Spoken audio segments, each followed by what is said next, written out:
ఐరన్‌కి వచ్చేసి డెఫినెట్‌గా ఇక్కడ పాలు అనేవి చాలా ఇంపార్టెంట్ పిల్లల్లో.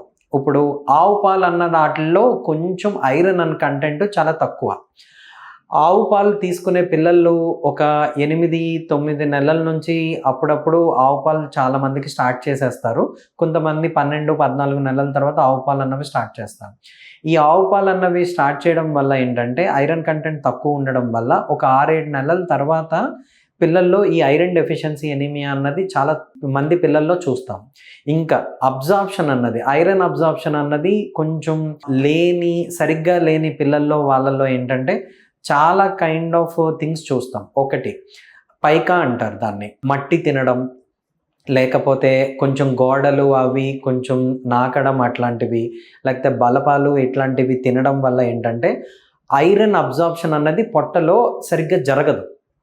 ఆ జరగకపోవడం వల్ల ఏమవుతుంది అంటే బ్రెయిన్ గ్రోత్ మీద ఇండెఫినెట్గా చిన్న పిల్లల్లో ఎఫెక్ట్ ఉంటుంది.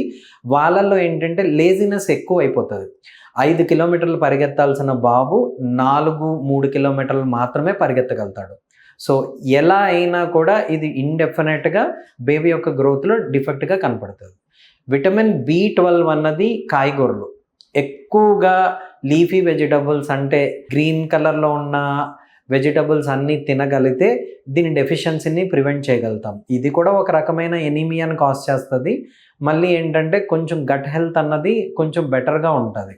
సో కాన్స్టిపేషను, స్కిన్ రియాక్షన్స్ అట్లాంటివి కొంచెం తక్కువగా ఉంటాయి. సో విటమిన్ B12 కూడా కొంచెం కాయగూరల ద్వారా మీరు తినగలిగితే you will have a better immunity, better gut health. MedPlus లో అదే మెడిసిన్ అదే క్వాలిటీ, మార్కెటింగ్, డిస్ట్రిబ్యూషన్, ఇంకోటి అంటూ వీళ్ళకి అదనపు ఛార్జీలు ఉండవు. అందువల్లే 50 to 80% డిస్కౌంట్ లో మనకు అందిస్తున్నారు.